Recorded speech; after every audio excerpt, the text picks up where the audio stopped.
So I got a dream that I'm gonna be at the top of the scene. On every screen, making my presence something to be seen, yeah. I'll make them all see that I could be anything I wanna be. If you got a dream, then you need persistence and lots of belief, yeah. Yo, don't take that negative energy, I replace that. I just wanna be me, I don't fake that. I just wanna be free, yeah, chase that. I got a new obsession, it's helping and teaching and giving everyone a lesson. It's living and winning and building something that's impressive. I don't wanna do the same thing, I wanna be progressive, So I'ma make a new me, a new beast, a true fiend. He's everything that he wants to be. Look in the mirror, what he wants to see is a dude looking back at me. I stay on track, yeah, track things. I'm setting goals, life hacking. I'm steady stacking. I see myself being happy. A better me with a strategy that I'm attacking. Put me to the test and you know I lace that. Hit me in the face and I'm hitting right back. I enjoy the chase, so I'll stay on track, yeah. I enjoy the race, so I'll make that back. Got a lot of dreams that I'll make. Olá pessoal, bom dia, boa tarde, boa noite, boa madrugada. Espero que vocês estejam bem. Estamos começando mais um episódio aqui do nosso Anônimos SA, né, no podcast, para conhecer a história de pessoas interessantes, para conhecer histórias que vocês normalmente não ouviriam no dia a dia. Lembrando, o nosso foco aqui do programa é a história da pessoa, desse indivíduo que está aqui na nossa frente, certo? Mas antes de começar, vamos lá, não esqueçam, compartilhem o vídeo, curtam, sigam a gente no Instagram. Estamos tentando chegar até o final do ano aí a 1.000 seguidores, estamos tanto no Instagram quanto aqui no YouTube. E hoje a minha amiga Kelly vai apresentar a nossa convidada. Presente a nossa convidada. Gente, eu tenho a honra de apresentar, porque em todos esses 16 anos que eu tenho em Paraopebas, eu tenho visto o caminhar dessa mulher. E não é uma mulher simples, é uma mulher que apresenta uma altivez, uma energia. É uma mulher que ela tem uma história, é uma mulher guerreira. Ela destaca em todos os lugares onde ela pisa. Não só pela presença, mas pela energia. E agora vamos conhecer a história. Sueli Guilherme. Olá, muito obrigada. Vou falar igual o Fernando. Bom dia, boa tarde, boa noite, boa madrugada. Gratidão por esse convite, Kelly e Fernando. Eu espero que hoje aqui as pessoas possam conhecer de verdade um pouco da Sueli Guilherme. Eu acho que eu parabenizo os Anônimos, porque é uma ideia extremamente perspicaz, eu diria. É muito inteligente da parte de vocês dar voz para as pessoas que às vezes querem dizer, olha, hoje eu sou essa pessoa, mas quem sou eu atrás dessa pessoa? Então, muito obrigada pelo convite. E iniciando, a gente quer saber um pouquinho sobre a tua trajetória de vida, que, vou te dizer, vai marcar muita gente.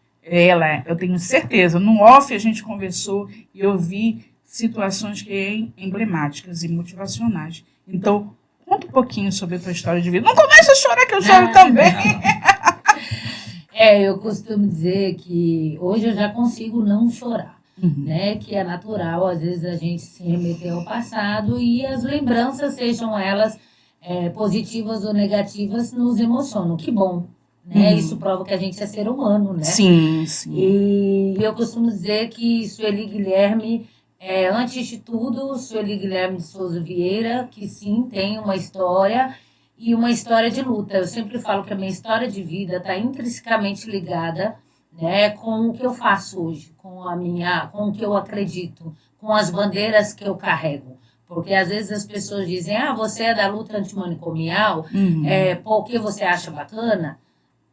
Para além disso, eu sou da luta antimanicomial porque eu tenho uma vivência, enquanto a minha mãe, que faleceu há 2 anos, a Maria, onde ela estiver, e eu acho que está aqui do nosso lado, um forte abraço, uma mulher guerreira, uma mulher com 6 filhos, né? Uma mulher que, quando estava grávida do 6º filho e morava na zona rural, no interior de São Paulo, ela descobre, né, sem entender o que era isso, uma esquizofrenia. A esquizofrenia é um sofrimento mental, então ela sempre, com essas questões de saúde mental, ela começa a ter eu costumo dizer que ela não conversou com a gente sobre isso porque ela nem tinha esse entendimento.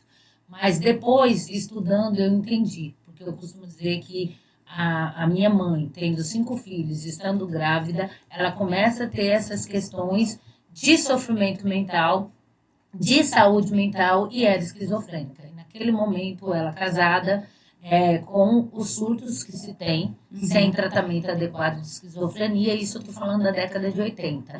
E eu estou dizendo que está intrinsecamente ligado às minhas bandeiras. Então, estar na luta antimanicomial tem a ver com o que minha mãe passou e eu não quero que várias mães não passem. Estar na luta pelas políticas de criança e adolescente no direito de convivência familiar e comunitária, que é a minha bandeira, está intrinsecamente ligada com a minha história de vida, porque na década de 80 eu fui abrigada, fui para uma unidade de acolhimento. E toda vez que a gente fala, você morou em orfanato, você morou na unidade de acolhimento, por quê? Porque seus pais te abandonaram.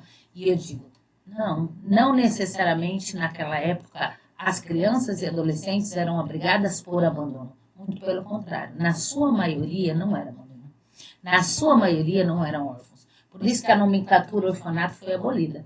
Porque o orfanato é para quem é órfão. Eu morava numa unidade de acolhimento, né, abrigo, com mais de 50 meninas e nenhuma era órfã. Né? Por quê? Porque tinha um pai e mãe e tinha uma história. No nosso caso, meu pai ele sempre coloca, eu nasci em 78, embora não pareça, fiz 45 anos agora. Linda, né? Meu pai costuma dizer assim, naquela época eu com 5 filhos, sua mãe grávida, ela com surtos, eu não sabia o que fazer, morava numa zona rural, recebia muito pouco, né? Era trabalhador rural. E aí me disseram, vai no Estado. Não está dizendo na Constituição que é o Estado que precisa garantir os direitos e dignidade às famílias mais vulneráveis? Ele foi. E o Estado, ao fazer o atendimento, entendeu que meu pai não tinha condições de criar 5 filhos, sendo 4 meninas e 1 menino, e minha mãe grávida. Então, eles colocam a minha mãe no manicômio. Então, não houve escolha. Ainda grávida? Ainda grávida. A minha irmã mais nova vivenciou 10 anos também de abrigamento, mas um abrigamento dentro de manicômio. Né? E ainda bem que hoje nós não temos mais uma outra política, hoje nós temos CAPs, isso a gente pode falar outro momento, hoje eu vou focar um pouco na minha história. Então, em 1980, minha mãe é levada pelo Estado para o manicômio, nós 5, um menino e 4 meninas vão para a unidade de acolhimento, o menino para uma unidade de acolhimento para meninos, que naquela época tinha diferença, e nós para meninas. E eu sempre digo isso, naquela época não tinha ECA. Naquela época não tinha estatuto da criança e do adolescente. Hoje, para você abrigar uma criança, você tem que provar totalmente o rompimento do vínculo familiar. Naquela época, não. Nós tínhamos vínculo familiar. Não havia violência dentro da minha casa. Havia, sim, uma questão de saúde mental que precisava de tratamento. Havia, sim, uma questão de extrema pobreza que precisava de acompanhamento. Mas naquela época não tinha ECA, não tinha Bolsa Família, tinha o abrigamento. Você tinha o quê? O que eu chamo do Código de Menores. E o Código de Menores colocava crianças e adolescentes em situação de pobreza, em situação de abandono, em situação de violência no mesmo patamar, inclusive em situação de infração. E eram colocados todos no mesmo local. E foi assim com a gente. E aí nós fomos abrigadas numa unidade de acolhimento na cidade de Oriente, São Paulo, interior de São Paulo, todos nós. E é interessante dizer que eu já vou dar um salto, né? Claro que tinha educação, 2 anos. 2 anos. Eu ia fazer 2. Né? Em casa tudo é escadinha. A gente tem uma diferença de 11 meses, eu e meu irmão. E meu irmão falava direito. Não, nem lembro se eu falava. Eu costumo dizer que minhas recordações da infância ela vai dos 5 anos para cima. Mas algumas recordações eu nunca esqueço. Por exemplo, toda vez que meu pai me vê, ele é vivo, nós temos uma relação que foi reconstruída por vontade nossa, não por decisão do Estado. Né?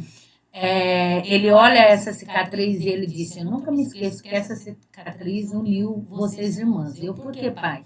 Porque ele disse, 2 foram colocadas num abrigo, outras 2 foram colocadas em outro abrigo, e o menino em outro abrigo. E a minha irmã mais nova, minha mãe estava grávida, foi com a mãe, né, no manicômio. E ele disse que ele corre atrás, ele procura, ele vai atrás, ele quer saber onde está. Quando ele descobre, ele diz assim, mas elas estão separados, porque aí você destruiu o maior direito que a gente mais luta hoje e que está previsto no Estatuto da Criança e do Adolescente, que é o direito à convivência familiar e comunitária. Você não recebia nem a visita dele, nem nada? Muito pouco. Primeiro porque ele morava muito longe, entendeu? E, por exemplo, tinham famílias que nas férias levavam as crianças. O juiz nunca permitia a gente porque meu pai era homem e minha mãe não estava. E aí entra outras questões que compreendem muitas minhas bandeiras da diversidade e do respeito. Sim, né? sim. E meu pai levava muito meu irmão. Então eu pouco via eles. A minha relação era com a comunidade do município, era com famílias que me ajudaram muito, pessoas que eu considero, né, parte integrante, né, que trabalhavam no abrigo, que cuidavam de mim, que me levavam para as férias, que me davam a oportunidade de conhecer bons livros, né? Mas essa relação família, pai e mãe, eu não tinha. Ela foi construída anos depois, inclusive por exigência do meu irmão. Porque voltando à cicatriz, ele disse: eu fui visitar vocês depois de meses, quando eu soube onde você estava, e quando eu cheguei, você se acidentou no balanço. E eu tenho essa lembrança, que é menos de 5 anos, que é essa cicatriz. Eu não lembro como foi, mas eu me lembro da questão do balanço. Ele disse: quando eu vi, eu disse: quem vai cuidar dela? Se a irmã mais velha dela está no outro abrigo. Que a gente chegou a ficar 1 ano nesse sentido. Aí ele lutou, foi atrás, falou com o juiz, falou com todo mundo e conseguiu pôr nós 4 no mesmo abrigo, né? E isso foi extremamente importante, porque eu costumo dizer que a minha irmã mais velha, que hoje é advogada, e aí eu mando um abraço para todos os meus irmãos, né? Claudete, Lourdes, Sojinha, que é o Antônio Carlos, Vanete e Fátima, porque eles são extremamente importantes na minha vida. A Claudete era mais velha, ela tinha 8 anos, então ela tinha outras lembranças que eu não tenho, mas ela pegou essa responsabilidade para ela. Tanto que quando a gente torna-se adolescente, uma outra coisa interessante, em 94, quando eu vou fazer 14 anos, né? Sou ruim de conta, tá, gente? Por isso que eu sou socióloga. Mas na década de 90, você já tinha o ECA, você já tinha o Estatuto da Criança e do Adolescente em 93. Mas em 94... O ECA é de 93? 93. Me corrija se eu estiver errada. É sim. O pessoal da internet, por favor, consultem aí. Consulta aí, mas Eu de acho 93. que o ECA não é de 92, Não, ele começa a funcionar em 93. Ele está previsto na Constituição de 88, né? E aí é 93. Mas os pesquisadores vão ver aí, porque são ruins de data. E o importante não é a data, é o conceito e a aplicabilidade. Uhum. Hã? Não, 1990 e a aplicabilidade dele começa a funcionar em 93. Porque ele está em 88, começa em 89 e 90 para poder criar o estatuto. Aí ele é de 1990 e a aplicabilidade mesmo na prática é 93. Por que eu falo isso? Porque em 94, quando eu vou sair do abrigo, era para estar no que rege o ECA. Mas pelo contrário, ainda juízes da época das varas da infância trabalhavam ainda com o Código de Menores. Por quê? Porque famílias ricas iam no abrigo e diziam que você ia ser como filha. E o juiz dava guarda, não era adoção, para essas famílias, dizendo: olha, você vai morar com eles e você vai ser como filha. E não era filha, era trabalho análogo à escravidão. Sim. Porque você ia trabalhar de empregada doméstica, cuidar dos filhos dele e sem receber um salário. Assim foi comigo e com todas as minhas irmãs. E eu estou citando a questão do ECA porque isso acontece comigo em 94. Então, já era para o ECA estar em vigência. Na lei, sim. Na prática, não. E aí, eu vou trabalhar de empregada doméstica numa família, na cidade ao lado, que é Marília, e aí começa muito... Antes disso, eu já tinha essa história de luta, de questionar, de brigar. Na unidade de acolhimento, a gente sempre tinha uma turma que questionava, que propunha, que participava. E aí, quando eu vou para Marília, para morar nessa família, entregue pelo juiz, as minhas irmãs já tinham ido. E a minha irmã mais velha disse: é o momento da gente poder ficar mais perto, porque eu também estou aqui em Marília. Mas quando você fizer 18 anos, eu te tiro daqui.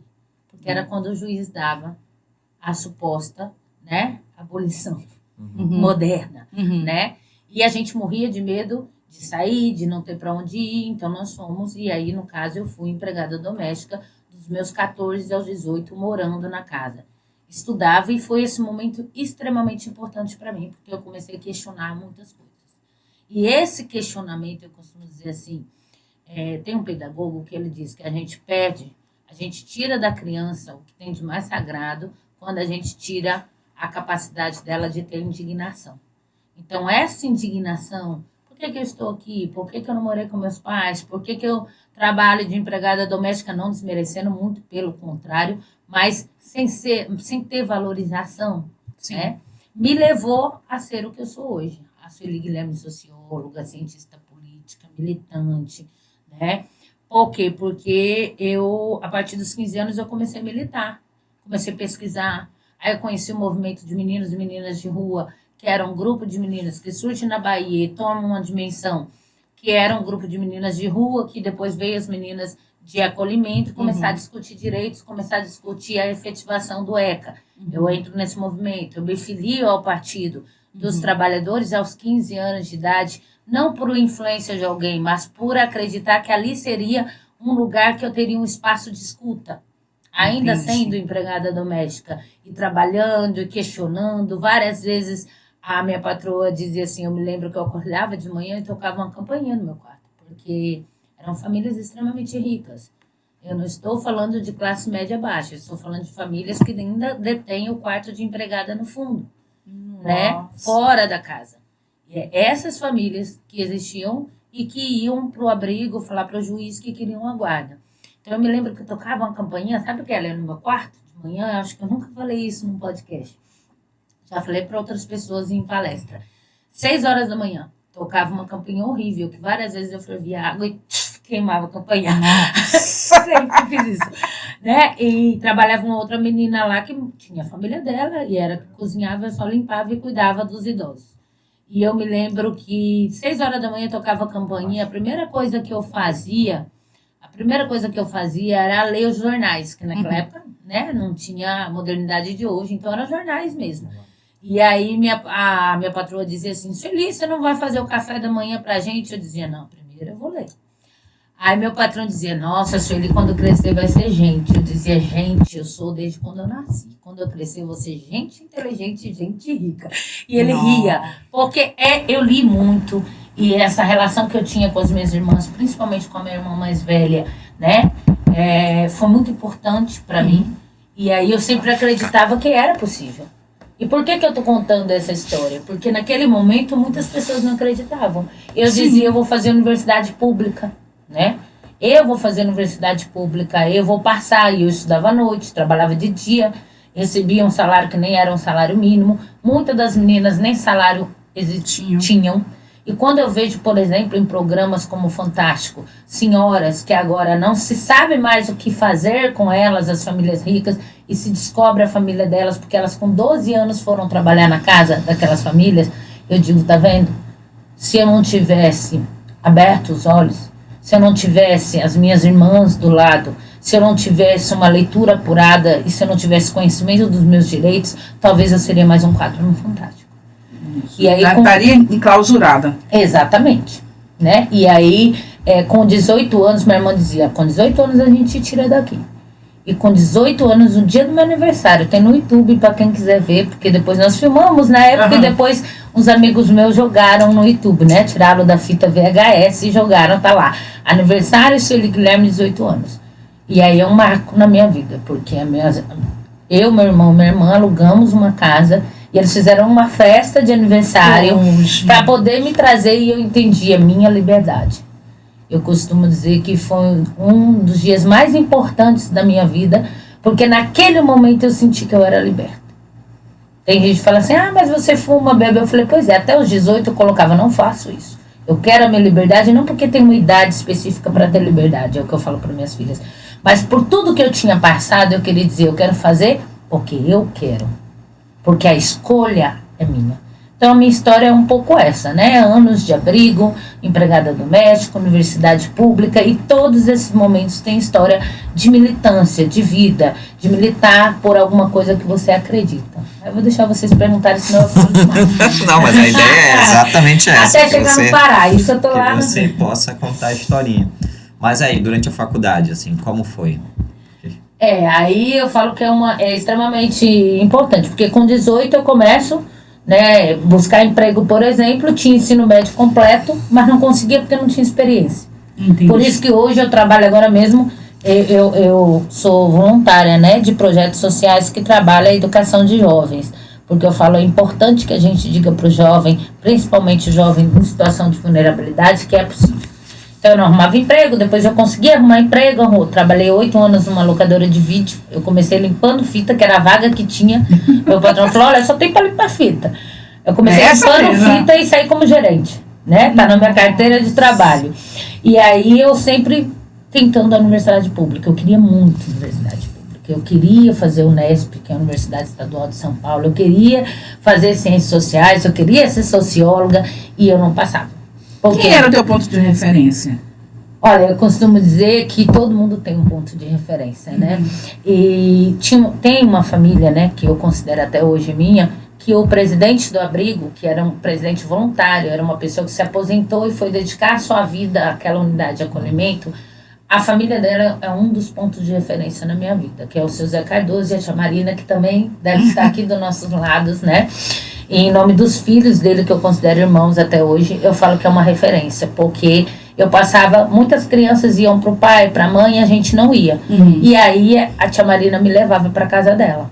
Desde os 3 anos de idade, ela me levava para passar Natal, um Ano Novo. Nossa. E o filho dela fez ciências sociais, a filha dela fez ciências sociais, são sociólogos. Então eu falo que é uma referência. Não porque eles fizeram eu queria ser, mas porque ver os livros, a música, as discussões naquela casa também contribuiu para que eu sou hoje, né? Então é uma referência. Os meus irmãos são minha referência.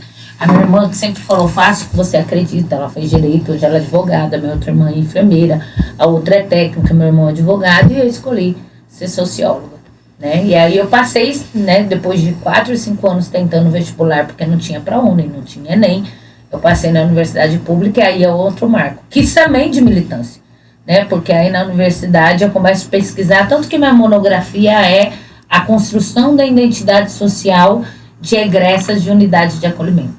E eu sou uma egressa, né? E aí a gente faz todo um trabalho detalhado que foi muito importante para mim, para estar hoje nessa defesa de política pública.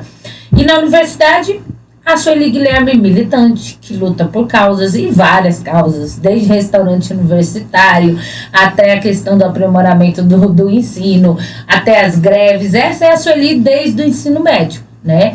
Eu brinco que, por exemplo, lá na Unesp, a gente tinha uma escola, né, uma creche, já que é para contar historinha, essa também é uma historinha, né, verdadeira, e lá tinha uma creche que era exclusivamente só para filhos de professores, e uma creche que ia do berçário, né, uma educação infantil que ia do berçário até a entrada na educação, no ensino fundamental. E um dia eu disse assim, poxa, mas isso não é justo não, os filhos do aluno não podem. Eu via alunos trazendo e a gente começou, né? Começou abaixo-assinado, não sou eu, porque ninguém faz nada sozinho.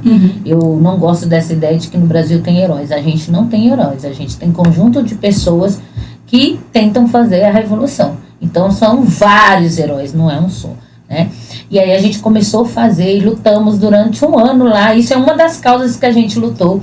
E quando a gente conseguiu, né, a garantia de que os filhos dos alunos poderiam usufruir dessa educação, né, desse berçário, da educação infantil, eu engravidei, descobri que eu estava grávida, né, e minha filha foi uma das primeiras alunas, né, um dos primeiros que foram atendidos. Eu falo, tudo tem uma história, tudo está intrinsecamente ligado. Não que eu soubesse que eu ia engravidar, né? E eu me lembro que naquele momento meu esposo, ele tinha terminado o mestrado, fez antropologia, e veio para o Pará, porque a Vocês família... conheceram na faculdade? Um pouco antes, na verdade. Eu conheci ele na militância política, né? Nós tínhamos amigos em comum na militância política e, inclusive, fiz cursinhos populares para poder passar. Ele era professor de cursinho. Depois, na faculdade, nós montamos um cursinho popular para adolescentes em situação de vulnerabilidade. Nós tínhamos um cursinho que chamava CEPAI, Centro de Apoio ao Estudante. Nós montamos depois, mas eu vim de um cursinho desse, que foi quando eu conheci ele também. E aí ele veio para o Pará, né, dando esse salto. Qual é o nome dele? Leonardo. Ele veio para o Pará, hoje não estamos mais casados. Mas ele veio, mas somos extremamente amigos, né? Temos guarda compartilhada, inclusive. Mas a história hoje é minha, não dele. Mas aí ele veio para o Pará e eu fiquei o último ano. Então, aí vem de novo as escolhas, né? E aí todo mundo dizia, olha, você tá um passo do mestrado para ir para o doutorado, né? Você trabalha sociologia da infância, né? Tem uma história super bacana no sentido de compreender a história de vida e trazer ela para a academia e fazer uma discussão e voltar como proposição do que a gente não pode mais errar, né? E eu tinha a escolha de vir embora para cá, né? E viver uma relação e construir uma família. E eu falo, eu fiz minha escolha porque eu sempre quis ter uma família. Porque está totalmente ligado ao meu passado. E eu disse para minhas irmãs, eu preciso ir. Porque eu não quero dar para mim. Não quero que minha filha não tenha o que eu não tive. É um resgate, né? E a gente tava super bem junto, claro. E aí nós viemos. E aí Quantos? que vem, começa a minha história no Pará, né? Que aí eu vim pro Pará em 2006 em Canaã dos Carajás. E em 2010 em Paraupebas devido ao concurso público, né? Que eu sou... eu falo que tem uma diferença entre ser e estar, né? Então eu sou socióloga, sou mãe, isso não muda, sou cristã, né? Estou hoje... como secretária de Junta de Produção Rural, mas eu vim para cá devido ao concurso. Aí eu passei no concurso, eu brinco, era 38 candidatos para uma vaga. Eu fui a única aprovada e classificada. Então era para estar aqui em Paraupebas. Eu acho que tudo tem um propósito, né? Então hoje eu tenho 2 filhas, uma que é, inclusive, paraense, porque nasceu em Canaã, tem 13 anos, que é a Yara, e a Ira Maia, que tem 18 anos hoje. Então, nós viemos para o Pará, primeiro Canaã, depois Paraupebas, e eu amo o Pará. Chegou no Pará, parei, tomei essa aí. É uma frase batida, mas é real, né? E aí, hoje eu tenho uma história aqui em Paraupebas. Sueli, antes da gente começar a gravação, eu acredito que o Fernando perguntou se existia algo que você não gostaria de contar. Até então eu entrei e vi que não existia nada. Então, vamos mergulhar um pouquinho nessa tua história de vida. Sofreste algum tipo de abuso? Porque geralmente essas empregadas, né, que são colocadas no quartinho de trás, sempre tem o filho do patrão que vai lá tentar fazer alguma coisa. E isso é uma história que bate feio. E não somente isso, mas abusos de agressões físicas que marcam a gente pela vida toda. Meu pai não batia na minha mãe, mas ele, quando entrava em briga com ela, nas madrugadas, eu me lembro acordar com o peito praticamente, o coração praticamente na boca, porque ele quebrava toda a casa. E a violência psicológica dele nos marcou durante muitos anos. E aí eu te pergunto isso, haja visto que você deu abertura pra gente falar. Sem problema. Eu costumo dizer assim que a gente precisa falar de violências. E às vezes a gente não está preparada para falar, né? Eu faço anos de terapia para compreender e ressignificar as agruras e as felicidades que a gente vivenciou. No meu caso, no período de empregada doméstica, não. Eu sofri outras violências, né? Violências psicológicas, de dizer, você vai querer ser o quê? Você não é ninguém, você é pobre, você morou em abrigo. Isso é violência psicológica. E aí, contra essa violência, você precisa ter, primeiro, uma autoestima muito boa e um grupo familiar que diga não, né? Você consegue, que foi o que aconteceu comigo. Então, naquele período de adolescência e juventude, sim, tinha violências mais psicológicas, né? Em falar de outras violências, eu costumo dizer assim, que na infância tive algumas questões de violências que eu trabalho com a terapia para poder um dia conseguir sentar aqui e falar como eu falo das políticas sociais mais diretas. Mas eu sofri, mas neste momento eu acho que eu ainda não estou preparada para dizer.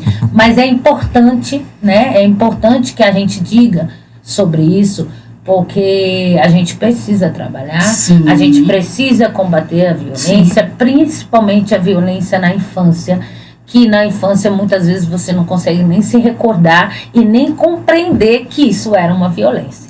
Por isso eu falo muito sobre o tema.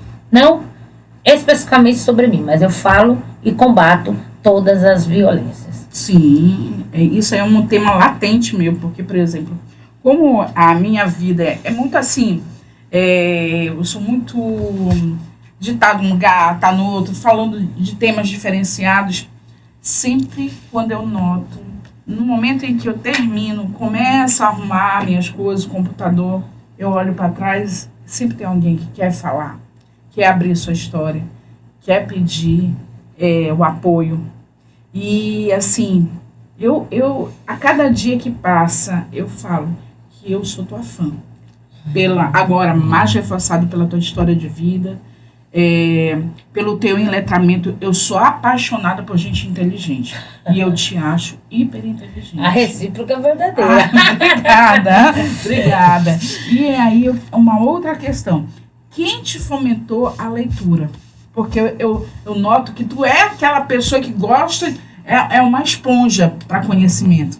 Quem te introduziu no mundo da leitura? Porque tu corre atrás, tu lê, tu tem teorias, então, somente a partir desse momento que a gente tem teorias realmente consolidadas, não é aquela questão do papagaio, do pirata, que só escuta ele falar e fica reproduzindo. Mas não, tu tem um embasamento. Quem na tua história foi o foco da tua leitura? Eu costumo dizer assim, eu até brinco com as minhas filhas, né? Porque lá em casa elas são condicionadas mesmo. Infelizmente, com a modernidade, você precisa criar regras e condicionar. Sim. Então, elas são obrigadas a ter uma hora de leitura por dia, de literatura mesmo. Mas eu já leio o livro do cursinho, da escola. Eu disse, não, mas eu quero literatura. Eu quero que vá para além daquilo que é os padrões dos parâmetros curriculares nacionais. Né? Então elas têm que ler uma hora por dia. Elas dizem, a senhora também era obrigada? Que aí encaixa com a sua pergunta. Eu dizia, não. Porque o mais encantador da literatura é você se apaixonar por ela. E de forma natural. Né? Então, na unidade de acolhimento, no abrigo, nós tínhamos uma biblioteca, por exemplo. E eu sempre gostei muito dos livros. Sempre. Eu me encontrava muito com todas as questões vivenciadas naquele momento, eu adorava. Tanto a TV, que também era, né, algo que te atrai, e eu até brinco que eu sou noveleira, e tem gente que fala, Sueli Guilherme gosta de novela. Eu falo, gente, não tem problema gostar de novela, tem problema gostar só de novela. Eu não gosto só de novela, eu gosto de bons livros, eu gosto de ler Michel Foucault, eu gosto de Cecília Meirelles, né, aquele poema O Isto ou Aquilo, marca a minha vida. Desde os meus 10 anos, né, eu adorava ler, eu adorava conhecer. E eu falo que tem 2 livros que marcam quem é a Sueli Guilherme. Porque lá no abrigo tinha a biblioteca, não havia uma obrigatoriedade, mas eu gostava muito, eu me encontrava. Essa família que me levava para passar Natal, Ano Novo, tinha muitos livros. E o filho dela, que é sociólogo, Marcelo, né, a qual deve estar assistindo, manda um abraço. Ele também me introduziu nessa leitura, me trazia vários livros de autores nacionais, internacionais, e eu brinco que tem 2 livros meus de cabeceira. E os livros de cabeceira identificam muito quem você é. Aí tem gente que fala assim, poxa, mas não é a Bíblia? Eu falei, não, a Bíblia está acima, ela não está na cabeceira. Né? Porque eu sou cristã e respeito qualquer manifestação religiosa, inclusive se não houver manifestação religiosa. Isso é importante dizer. Mas aí meus 2 livros de cabeceira é um marco. Eu falo que até os meus 14 anos era Poliana. Poliana menina, Poliana moça, que é um livro extremamente, como é que eu diria? É um romance dócil, né? Que eu falo assim, Poliana era algo, ela fazia o jogo do contente, então ela tinha vários problemas e ela criava o jogo do contente para dizer que estava tudo bem.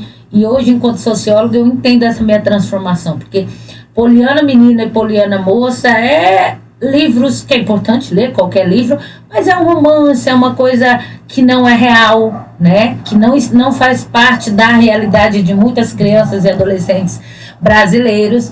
E depois dos 15 anos, nessa casa que eu sempre frequentava, eu encontrei um outro livro. Ele disse isso, ele sai de Poliana, lê esse livro. Aí eu falei, olha a transformação. Eu saio do livro Poliana para Gabriel Garcia Marques, 100 Anos de Solidão. 100 Anos de Solidão, ele... Que é, assim, para mim, um dos melhores livros que eu já li. Ultimamente, eu confesso que eu tenho lido pouco, por conta do cotidiano, né? Mas eu falo, olha como transformou. De Poliana, que era um romance que não colocava a realidade na prática, para Gabriel Garcia Marques, que é um romance que tem ficção, mas é uma ficção que traz da realidade, é o contrário, né? É o contrário, né? Então, a Poliana, ela pega condições e cria uma ficção que não é real. O Gabriel Marques pega uma ficção, fala sobre ela em cima de uma realidade, de um povo, de uma época. Então eu gosto muito de ler. Então tudo começa desde o abrigo até essa família e até as minhas opções, né? Porque sociólogo tem que ler muito. Sim, né? sim. Algumas leituras eram obrigatórias, que eu falo isso para minha filha, eu lia porque fui obrigada a ler isso aqui. Né? Não é fácil ler o livro Suicídio do Emile Durkheim na faculdade. Mas eu amava ler Michel Foucault, né? Então, São Bourdieu, por exemplo, para entender principalmente os livros que ele vai falar da questão da mulher, né? E do papel da mulher nessa sociedade machista, patriarcal, escravocrata, né? Então, tem livros que eu gosto, tem livros que eu li porque eu precisava, mas eu sempre incentivo a leitura. Então, quando começou? Começou na infância, talvez como uma fuga. Né? E todo mundo escolhe uma fuga e eu escolhi uma boa fuga, que foi a literatura. Não, todo mundo é muita gente. Eu não digo que eu sou um entusiasta, porque não é mais um vício. Eu sou viciado em comprar livro. Tanto que se você entrar na minha casa, você vai encontrar muito livro que estão lacrados. Porque eu leio, hoje em dia eu leio mais aqui do que livro normal, porque é mais fácil para transitar, mas eu sempre estou lendo uma coisa ou outra. E isso começou porque eu saí de casa, eu acho que eu tinha uns 13 anos, aí fui morar na capital com a minha tia, e lá eles passavam a semana inteira sem ver nada. Nada, sabe? Ficava sozinho, totalmente isolado. Aí minha prima, ela tinha uma coleção de sabe aqueles romances femininos? Sei, Júlia, Ronaldo, Sabrina. E todos. Eles são bem apimentados. Não, todos eram apimentados. Eu costumo dizer que é pornografia feminina. Pornografia pra mulher. Eu não tô brincando, eu acho que ela tinha uns... Eu não me lembro quanto. Ela tinha mais de 100. Eu li eles todos em menos de 6 meses. Não tinha nada pra fazer. Quando você não tem nada, não tinha nada pra fazer. Dava de manhã e tal. Passei 6 meses quase que deprimido. E foi 6 meses lendo aquilo, todo dia. Tanto que para o pessoal que quiser ler essas literaturas, capítulo 18, capítulo 22 ou capítulo 25. Sempre tem um capítulo sobre sexo. E é sempre a mesma história. Toda literatura. Mas é sempre isso, é 18, 22 e 25. Dependendo da obra, mas sempre está nesses capítulos. Que é aquela parte que é... Mas picante. Não é picante, aquilo é literalmente Eu achei pornografia que só pra eu mulher. decorava 18, 22, 25. Mas o que é interessante é muito difícil hoje a gente falar com essa geração. Eu costumo dizer que é uma geração e eu fico muito, muito triste com isso. Que é uma geração que está muito sensível. E aí o pessoal já fala hoje, vamos cancelar os livros antigos porque tem isso, tem aquilo. Meu amor, literatura sempre foi pesada. Tem livros que você não está preparado para ler. Eu falo que tem um livro que para mim é o nome que é engraçado, que é o nome da minha filha, que é a Sofia. Foi uma homenagem a esse livro que foi o Mundo de Sofia. Mundo de Sofia, eu comprei ele, eu tinha 12 anos. 12 anos que eu comprei. Eu fui ler ele a primeira vez com 13 para 14. Eu li 70% do livro e joguei na estante. Eu disse, não gosto desse troço. Ô, coisa chata. Eu não tinha idade para entender o que aquele livro falava e achei chato. Com 18 anos eu peguei e li de novo. E foi um dos melhores livros que eu li na minha vida. Cheguei a altas conclusões e tal. Com 26, eu li de novo e eu descobri que com 18 anos eu era imbecil. As conclusões que eu tinha tido literalmente estavam erradas. Porque é o ponto de vista que você não tem entendimento para... Porque na época eu não sabia nada de filosofia. Aí dos 18 aos 26 eu comecei a ler muita coisa sobre filosofia. Então muitas das coisas que eu tinha entendido por um lado, o livro na verdade está falando do outro lado. Eu digo, cara, como eu era Queria ser burro. padre, não era? Não, eu fui seminarista. Tive um cursinho, fui coordenador de um cursinho popular da igreja. Na igreja a gente montou um cursinho, lançamos candidato. Eu costumo dizer que eu tive toda a fase à esquerda que todo mundo passa. Mas... A minha não passou. Todo mundo vai. Mas assim, estive no seminário, estive como cursinho. O cursinho popular que a gente fez, eu passei no ano que a gente fez, Dei aula lá durante 5 anos depois, durante toda a minha faculdade eu dei aula, eu costumo dizer. Hoje eu dou aula, não porque meu curso, porque o meu curso foi na área de engenharia, então não tem nada a ver com, com docência, mas toda a docência que eu aprendi dando aula no cursinho. Porque eu fiz essa parte, eu passei por causa do cursinho, que a gente montou. Na verdade, eu acho engraçado que a gente montou ninguém, estava na universidade, foi tudo carinha da igreja, que estavam nos grupos jovens, a gente, pô, a juventude precisa passar e não tem condição de passar, a gente também queria passar. Então a gente se organizou e fez o cursinho. Mas hoje, como eu estava falando, como é que a gente faz essa juventude ler? Porque eu acho que é o desafio, é uma coisa que eu sempre costumo dizer, livro te liberta, cara. E a única liberdade que a gente tem para quem é pobre é estudar, não tem outra liberdade. Se você não estuda, você não cresce, você não desenvolve. E muito é o que você lê, o que você busca, o conhecimento que você adquire, é muito pessoal. Que é uma coisa que começou, como eu falo, eu agradeço aqueles 6 meses de solidão, que foi quando me fez gostar. Eu já lia, mas não com tanta voracidade quanto eu leio hoje em dia. Foi aqueles 6 meses que me fez dizer assim, olha, preciso ler pelo menos 3 livros por mês, que é a minha meta normalmente é de 3 a 6, dependendo do mês. Entendeu? E eu costumo dizer que, às vezes, eu falo para minhas filhas, leia a bula do shampoo. Eu ia pro banheiro quando eu era adolescente e ficava lendo a bula do shampoo. Entendeu? Leia os gibis, né? Eu adoro Turma da Mônica, eu tinha coleções, né? Júlia, Sabrina, esses livros, romances, não igual a Poliana, que a Poliana é só romance mesmo. Já o Júlio e Sabrina já é um romance apimentado, mas me fez gostar da leitura. Porque, sabe o que é bacana isso que você falou? Me remeteu muito à minha juventude. Porque você começa a ler livros como Júlia, Sabrina, e chega um momento que ele não te atende mais. Sim. Ele não te atende à sua expectativa, você quer mais. Você quer mais conhecimento. E é muito difícil hoje. Hoje, com essas tecnologias, com o TikTok, com o WhatsApp, você atrair a juventude para uma leitura. Então, por exemplo, lá em casa a gente faz combinado, a gente faz questões obrigatórias, a gente faz muita fala. O Mundo Sofia, por exemplo, é um do livro, e eu também eu não li 3 vezes, li 2 vezes, mas as 2 vezes são momentos diferentes e as minhas filhas leram as 2. Então a Iramaia leu quando tinha 13 e quando a Yara fez 12 ano passado, ela leu.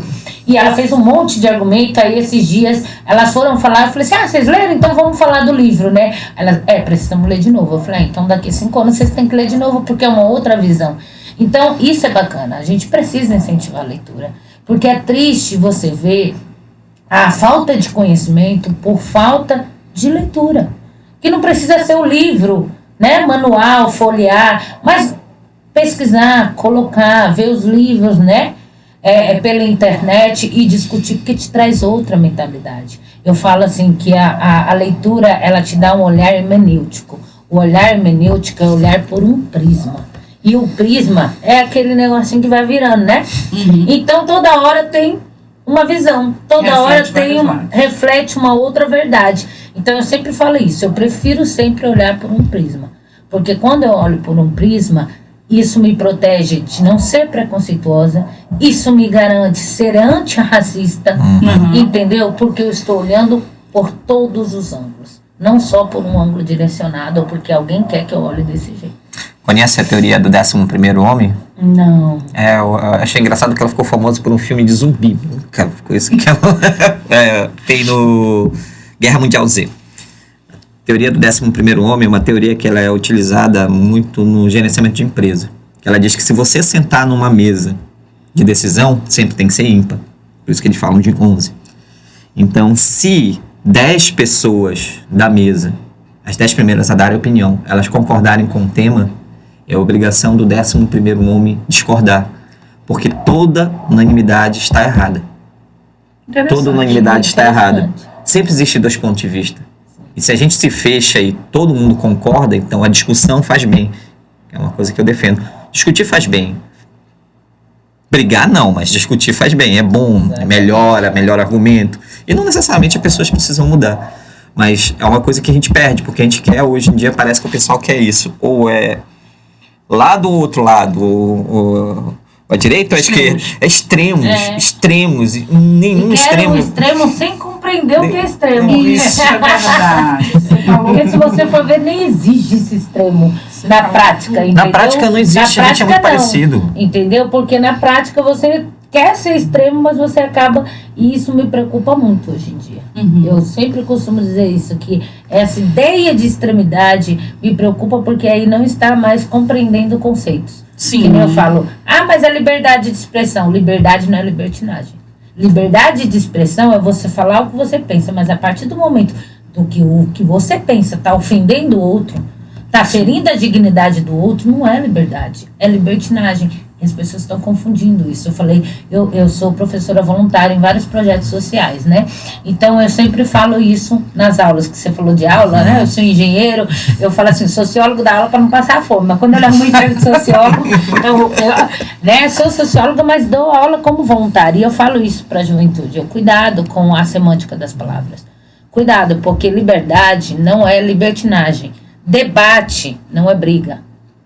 Debater, discutir, tem gente que, aquela frase batida que todo mundo escuta, não se discute, não se fala de religião, futebol e política, se fala sim, se debate sim, porque o que é bacana da gente é a diversidade. Isso de mesmo. adicionar um quarto tema aí, eu sempre falo, que eu sempre digo que é uma forma de eu manter a turma, a gente está dando aula sobre uma coisa que não tem nada a ver, aí eu digo, vamos falar sobre alguma coisa que é problemática, só que eu adiciono um quarto tema.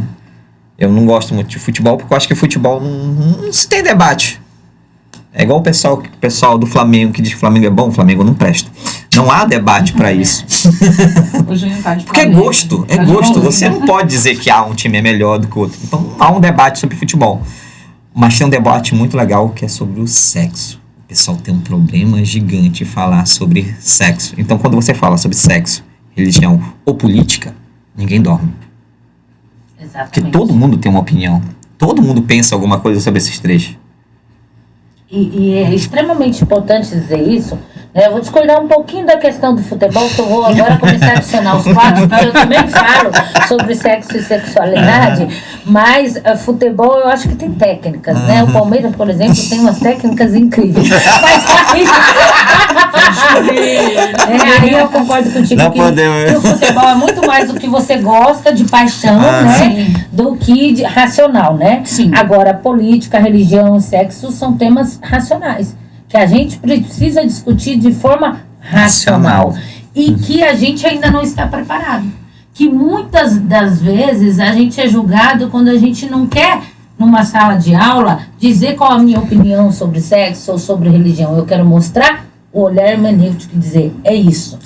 Até aqui eu posso, até aqui eu não posso, até aqui eu estou desrespeitando. Eu costumo dizer assim, outro dia eu fui convidada para um evento de uma religião afro, né? De matrizes africanas, candomblé. E aí eu fui, e aí falaram, olha, você foi uma das poucas pessoas políticas que vieram nesse evento. E eu disse, você não precisa ser para conhecer e para respeitar. Sim, claro. Entendeu? A fé do outro não é a tua fé. E ela precisa ser respeitada. A minha fé não é melhor que a outra. As pessoas nem sabem. Às vezes, você é cristã, luterana, sim, eu sou batizada e confirmada na igreja luterana. O abrigo que nós morávamos alemão. Tinha um vínculo alemão e tinha um vínculo muito grande com a igreja luterana. Então, a minha fuga ali na infância e na juventude não foi só os livros, foi também a religião. Entendeu? Então, todos os domingos, estar na igreja, tendo e expondo a minha fé, contribuindo desde aluna para depois de professora de escolinha dominical, foi extremamente importante para mim. Entendeu? Então, eu falo que essas questões são importantes para a gente, precisa ser respeitada. Mas eu não posso dizer que a minha religião vai olhar com a outra. É a mesma coisa da questão do sexo e sexualidade. A gente precisa falar sobre isso. Sim. Porque se a gente não falar sobre isso, os índices... mas eles melhoraram. Eles melhoraram, mas ainda continua. Índices de gravidez na adolescência, índices de doenças sexualmente transmissíveis, né? Índices de violências, que inclui a violência sexual. E aí, quando a gente fala do meu corpo, minha escolha, as pessoas não compreendem isso. E entende que a gente quer dar escolha para o corpo do outro. Não, eu quero dar escolha para o meu corpo. E isso é importante a gente falar. E é muito difícil falar, principalmente nessa região. Que muitas vezes, não só aqui, porque eu também não gosto de regionalizar o preconceito, né? Eu acho que em todos os lugares tem alguém que é contra a gente falar abertamente de coisas que vão mudar significativamente a vida do sujeito. Quando ele compreende a questão do sexo, da religião, da política, muda a vida dele. Porque nós estamos num sistema democrático. Sim. E o nosso Estado é laico, não Com tem certeza. uma religião predominante. Não. Sueli, aí já cortando temáticas de vocês, né? O que fez você emergir efetivamente no campo político? Porque você falou na militância e tudo, na militância você trabalha no conjunto, né? Praticamente periférico. E o que fez te projetar para o meio efetivamente político como gestor, como até candidata em alguns momentos? O que foi? É a necessidade da mudança mesmo? É a necessidade de repente pôr em prática aquilo que você teve como experiência para tentar socorrer o mais próximo, o mais fragilizado? Que eu vejo muito isso. Você tenta socorrer o fragilizado. É o resgate através da resgatada. Exatamente. E é interessante você dizer isso, porque poucas pessoas me perguntam isso. Porque, às vezes, as pessoas, elas não têm compreensão do que é o poder político. Todos nós somos seres políticos. Sim, eu falo que política é a arte da negociação. A gente negocia desde casa até fora dela. Todos somos seres políticos. Mas quando eu vou falar de uma política eletiva, quando eu vou falar do sistema democrático, dos poderes legislativo, judiciário e executivo, sendo que o executivo e o legislativo perpassa por um processo eleitoral, já que a gente está no Estado democrático, eu muitas vezes, desde a minha adolescência, eu fazia vários trabalhos sociais. Por exemplo, quando eu fui morar, minha primeira casa foi de programa habitacional, lá em São Paulo chamava CDHU, que era predinhos, parecido com o Alto Bonito, sabe? Sim. E eu me lembro que na época a assistente social disse assim, olha, você não tem direito a fazer a inscrição porque você não tem família. Eu disse, então tá fácil, pede pro Estado, que eu sou filha do Estado, porque eu tinha 18 anos claro. E tinha compreensão muito do meu direito. Mas beleza, lá eu fazia um trabalho voluntário de entrega de leite. Diziam, olha, o Estado entrega leite, era um projeto que tinha lá no município. E não tem voluntários para entregar o leite 5 horas da manhã. Sendo cristã, criada no... Eu falei, não, eu vou fazer isso. Quando eu vou fazer isso, e eu fiz várias questões de voluntariado, que é diferente de ser político. É importante dizer isso. Entendeu? De ser político eleito, né? Então, quando eu estava voluntária, eu comecei a compreender que as pessoas não tinham compreensão do que era aquilo, de que aquilo era direito. E aí eu comecei a dizer assim, eu conversava muito com os meus amigos, pessoas que já militavam também comigo, e eu dizia assim, a gente precisa empoderar os sujeitos. E para empoderar os sujeitos, a gente precisa dizer para eles que nós também podemos estar no poder através de um processo de eleição. Entendeu? Porque eu não quero ficar a vida toda fazendo trabalho voluntário. O voluntário eu continuo fazendo. Eu sou da Ação Cidadania do Brasil Sem Fome do Betinho desde os meus 16 anos. Aqui nós fizemos a ação da cidadania na época da pandemia pela ação da cidadania, entendeu? Isso é ser voluntário. Agora, quando eu estou dentro da política pública, como já estive secretária adjunta da assistência social, hoje de produção rural, ajudei e contribuí na formação do programa Gira Renda, isso não é voluntário. Isso é política pública. Isso é obrigatoriedade do Poder Executivo, composto pelos seus secretariados. Então, eu faço essa diferença e foi aí que eu comecei a dizer isso. Porque quando, em 2000, quando eu tinha 20 anos, eu militava e a gente tentava colocar no poder, através da eleição, pessoas que tinham o mesmo diálogo, que tinham a mesma ideologia, que tinham a mesma bandeira e que tinham a mesma metodologia de trabalho. E eu me lembro que naquela época disseram, Sueli, a gente precisa que você seja candidata. Eu fui candidata com 20 anos no município de Marília, no ano 2000, quase ninguém sabe. Entendeu? E eu dizia, olha, eu não posso sair do serviço. Eu já tinha meu candidato, mas é para ajudar? Então nós fomos. E ainda fiquei terceira suplente na época, né? Tive 148 votos e eu calculava que eu ia ter 20, né?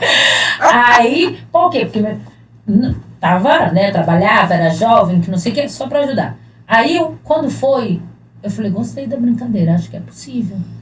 Eu que achava que ia ter 20, tive 148, se a gente trabalhar, se a gente ir para os bairros, se a gente fazer cinema itinerante, se a gente fomentar os cursinhos populares, a gente vai chegar no poder, mas não é chegar no poder pelo poder. Entendeu? Porque concomitante a isso, a nossa vida não para. Sim. A gente continua trabalhando, a gente continua estudando, a gente continua querendo melhorar de vida, né? E que é legítimo, né? E aí, quando eu vim para o Pará, eu dizia que ia ser em Canaã. Aí eu passei no concurso e vim para cá. Em 2010, eu passo no concurso e vou trabalhar no CRAS, no Centro de Referência de Assistência Social, e já com a Continua até hoje lá? a ou missão. Não, hoje eu estou como secretária de Junta de Produção Rural. Sim. Mas eu fiquei quase 10 anos na política de assistência. E aí eu entrei no Centro de Referência de Assistência Social e já fui comissão de ser coordenadora. E quando eu vou estudar mais afinco a política de assistência social, eu digo, gente, eu sempre critiquei a assistência social na infância. Eu dizia que essa política não me ajudou. Aí, como cristã, eu dizia, o senhor dizendo, vai lá e faz melhor. É isso que eu falo da inserção na política. Eu digo, não, eu vou fazer diferente. Eu vou ler o ECA, eu vou me capacitar, eu vou atrás de grupos, porque eu não faço nada sozinho. Então, psicólogos, assistentes sociais, que eles sabem, estão me assistindo. A gente fez um grupo, né, de pedagogos que diferenciou. Eu me lembro que em 2012, por exemplo, a gente trabalhava muito com idosos, né? O CRAS Rio Verde é uma região aqui do município de Paraupebas que tinha muitos idosos, porque lá antes era um serviço só de idosos. E eu me lembro que eles criticavam muito, agora traz jovem, traz família, e eu fui buscando eles. E eles diziam, a senhora tem que trazer coisa para nós. Nós levamos 60 idosos para São Luís, por exemplo. Nossa, e em excursão. Em excursão. E aí lá no CRAS, tem pessoas que falavam assim, nossa, o CRAS está transformando e os outros CRAS estão transformando. Eu falei, que bacana. A gente quer ser exemplo do que é bacana, de fazer a política pública funcionar.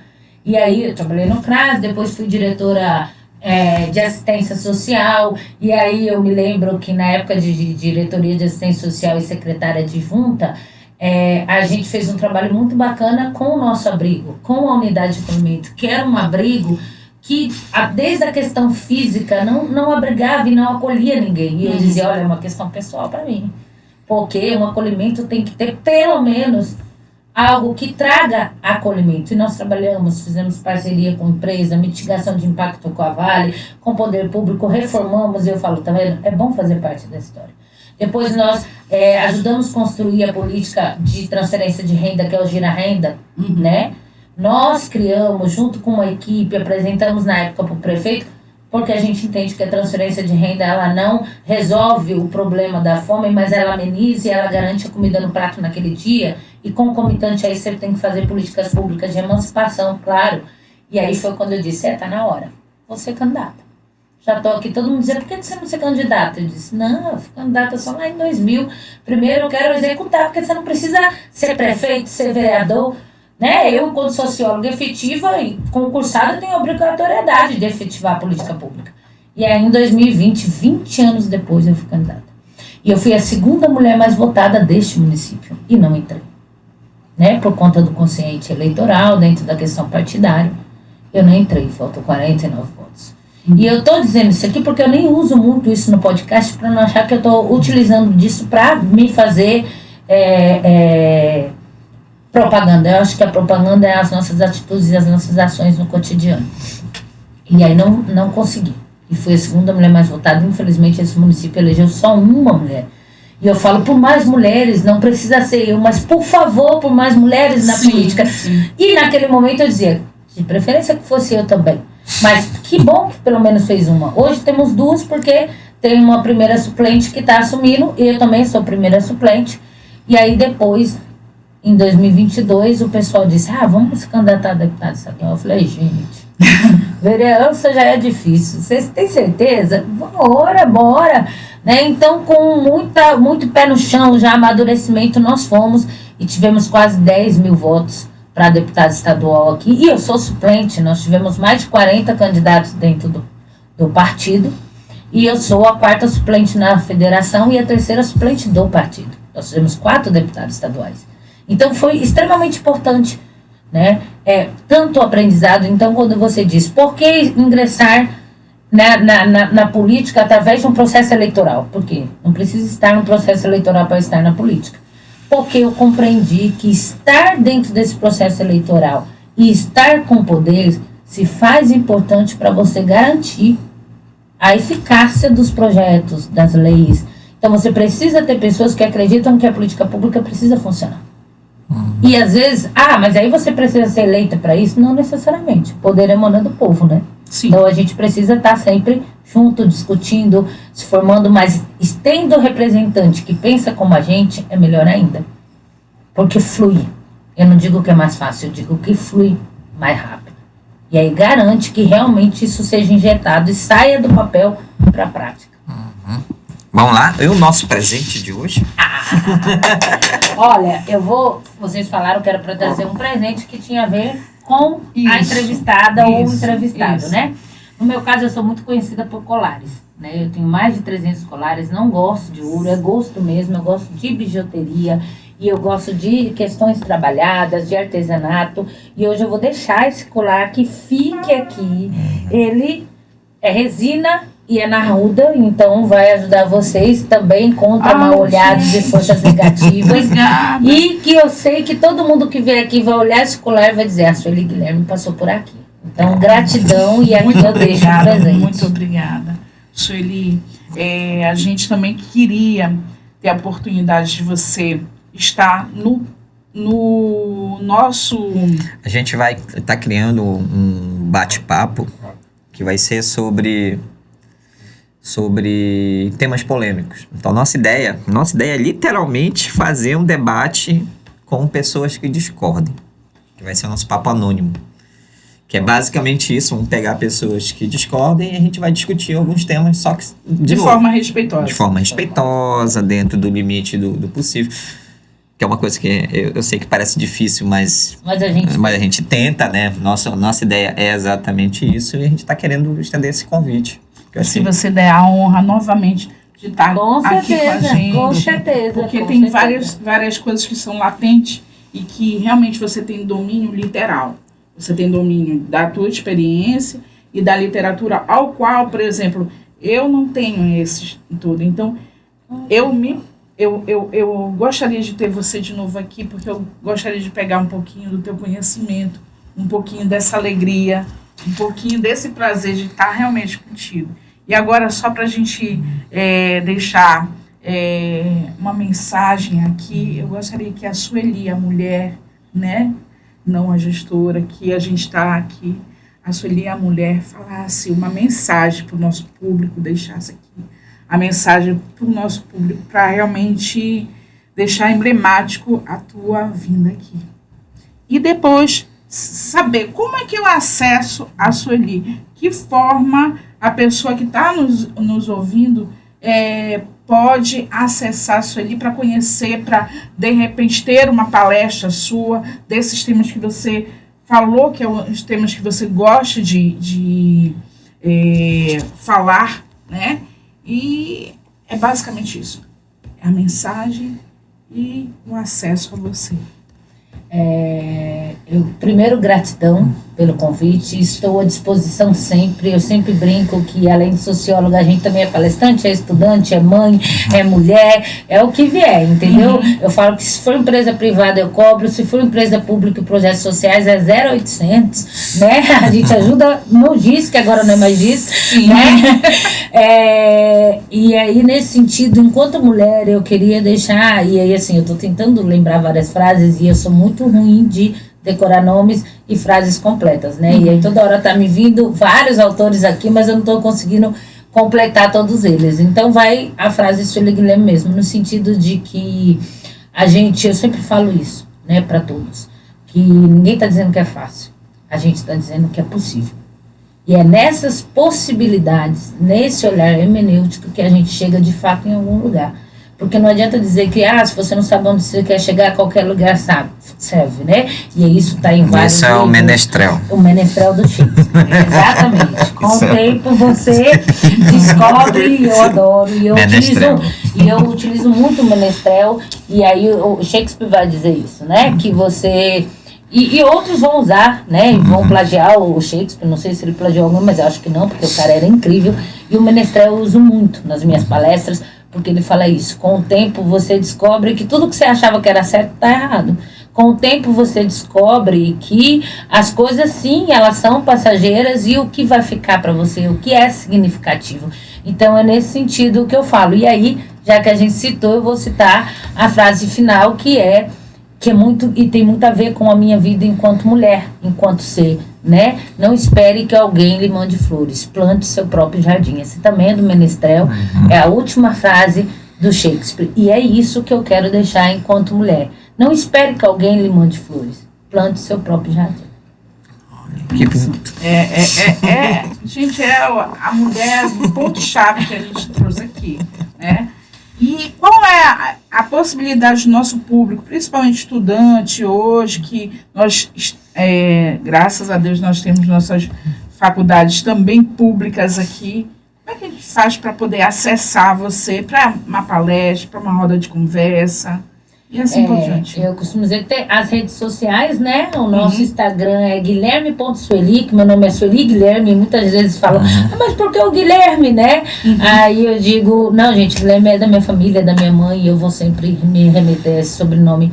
Não que sobrenome é importante, mas a história por trás do sobrenome. Sim. Então, Guilherme.sueli é Instagram. No Facebook, nós temos a página Dialogando com Sueli Guilherme e temos a página pessoal Sueli Guilherme. Então, podem acessar lá, falem, dê oi no direct, fale com a gente no Messenger, pode falar que a gente tem todo um grupo que responde, que marca, que dá acesso, que passa o telefone, que eu não vou passar meu telefone aqui nesse momento na rede, porque eu tô solteira e pode muita gente tá brincando, né? Mas é só falar com a gente no direct que a gente conversa e passa todos os contatos. Estou disponível. Sendo algo que eu entenda, porque eu costumo dizer que eu não vou falar daquilo que eu não entendo, né? Eu estou disponível sempre para o diálogo. Ai, gente, gratidão do fundo da alma, não é do coração, do fundo da alma, que é aquilo que vai para a eternidade. Por você estar aqui, tá? E que se multiplique várias vezes a sua presença diante da gente, tá? E que realmente teus caminhos sejam de plantar essa felicidade, a felicidade ao qual, porventura, diversas vezes você sonhou, pode não ter tido a tal grandiosa felicidade no passado, mas você vai deixar aqui várias sementes para as mulheres, para a sociedade como um todo, porque você é uma mulher marcante. Obrigada. Marcante mesmo. Obrigada. Gratidão. Vocês são também. Então, aqui, para os nossos ouvintes, por favor, olha só a história de vida dessa mulher. Faça esse episódio atingir ao número possível de pessoas que, ao encontrar uma derrota, não conseguem se levantar. Mas, de repente, tem na história da Sueli uma alavanca propulsora de dizer, eu vou seguir adiante e eu vou conseguir. Essa mulher conseguiu. Então, compartilhe, dê o like, coloque as mensagens, peça socorro. Em muitas situações a gente está aqui também como forma de, no nosso direct, pedir aquele socorro e faça essa história chegar a quem deve ser, né? Geralmente são mulheres que estão amordaçadas, são crianças que estão amordaçadas, são pessoas que não sabem como projetar a sua vida diante de um ambiente hostil. Acho que é isso, né? Vamos finalizar hoje por aqui. Foi um prazer a conversa, né? E estamos querendo chegar a 1000. Estamos querendo chegar a 1000. Eu sou uma pessoa de números, eu gosto de... Vamos chegar a 1000 inscritos aqui no canal. Não esqueçam de inscrever, compartilhar, seguir a gente nas redes sociais, né? A gente vai tentar manter no primeiro comentário as suas redes sociais também, que o pessoal possa acessar mais facilmente. A gente fecha hoje por aqui essa conversa com a nossa saudação, que já virou tradicional aqui. Parafraseando Jô Soares. Um beijo da gorda! Deus abençoe e guarde todo mundo. Muita paz, muito amor, muita significância na sua vida. Beijo pra todo mundo. Tchau, tchau.